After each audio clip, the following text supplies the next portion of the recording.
So just for the students' sake, the artifacts are there because these two large holes in the two different lots, Right. one a cistern, one a privy, would have been filled in with trash after city water comes. That's right, essentially. Of course, you never know exactly what the process is, but what we assume is that once people had indoor toilets and had tap water, like what you have in your homes, there was no need anymore to have a cistern or a privy in the backyard. And since it was a convenient hole in the ground, well, they threw their household garbage in it. So gradually it filled up with household garbage and dust and dirt and whatever else, and as it went out of use. And that can happen over a period of time, or it can happen fairly quickly.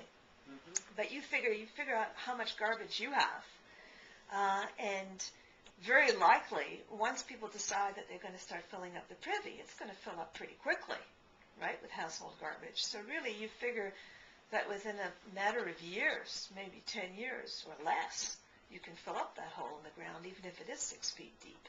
Mm-hmm. So, but that you can judge by the stratigraphy, by the levels in the deposit, and by the dating, by trying to date the finds. Whether it was filled up basically in one fell swoop, or filled up a little bit, and then maybe the family moved out, and nobody was living there for a while, and then another family came in, and there was some dust over the first deposit and some dirt, and then another deposit, and so on. But this you can tell as you dig down into it. Right. And your research indicated that it more or less has all happened at One once. fell swoop, yeah. Quickly. What is if you had to pick one, what is the most rewarding and the most frustrating, challenging thing about being a professional archaeologist? Well, the most rewarding, of course, is if you find something that's of historic significance. I mean, this was a great collection because it was so rich, because so much of the material was intact, that, we could really, and because we had so much variety. So that's very satisfying. What's frustrating, of course, is when there's nothing there, which happens quite frequently, or when, and what's also frustrating is when you feel you haven't got enough time to excavate or to study the remains in as much detail as you would like, which is, again, so wonderful that you took the collection, that you were able to do even more research than I was able to do, and to really, get our money's worth, as it were, from this project. I mean, you squeezed out every little piece of information, which is amazing. So the artifacts that weren't part of the study that you guys went to find for your own curiosity, what did you find? More of the same. Nothing that you haven't already got examples of. Okay. More of those little Palmer bottles and, drug bottles and so on, which I teach, as I mentioned to Phil, I teach the Archaeology of New York City on the college level, and I love to show artifacts to my students in the same way that your students are going to enjoy the materials as well. And actually, I have to tell you one thing about this collection that you have. At the time that I did the excavation, I was teaching the Archaeology of New York City at Cooper Union. And I brought in the artifacts when they were still in bags and in fragments, and I let the students do some of the restoration. Oh, wow. And so each group of students had one bag. It was the glass, which is very fiddly and difficult. And they got to, assemble it, which was very helpful to me, because they helped me process the finds, and very interesting, of course, for them, because they got to, put it together, which is a lot of fun. It's like putting together a jigsaw puzzle. That's really interesting. So they enjoyed it. So before it gets to our students, it's passed through your hands and the hands of college Other students. students, yes. So if you were to be questioned by a student, a high school student who was heading to college and was interested and wanted to pick a major that would lead him in this direction, what would you suggest?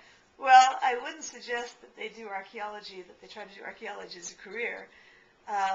But I think that if you're interested in history, and who isn't, it's really good to have some background in archaeology, because this is where history comes from. I mean, a lot of the history that we know and you read in your textbooks comes out of the ground. And even, people say, oh, 19th century, don't we have all that information in books already? Why would you need to do archaeological excavation? That's yesterday. Well, if you want to know about the lives of ordinary people, and especially people who are not represented in the textbooks, that comes out of archaeological excavation. So if you understand that process, it gives you insight on how history is made. So I would say, yes, take a course in archaeology, because it gives you a whole different insight on history and on, where we come from, really.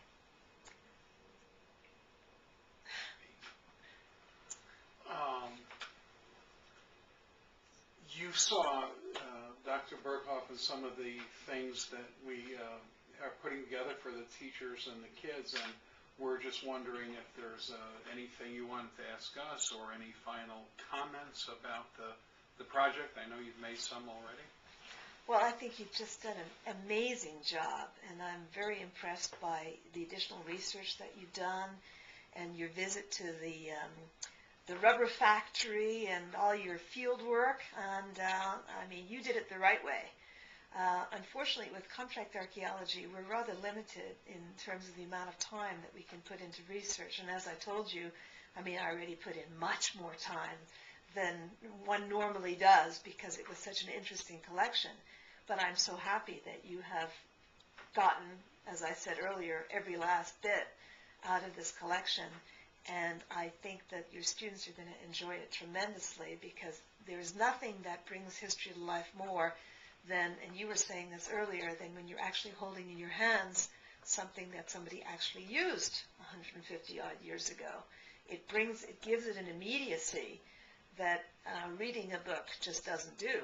On the other hand, if you haven't read the book, then you don't understand the context. So you really need both, and one enriches the other. And I just congratulate you on this project, because I think you've done a fantastic job. Thank you so much. Thanks for taking the time to My host us pleasure. and talk to our students and children. My pleasure. Enjoy. Yes.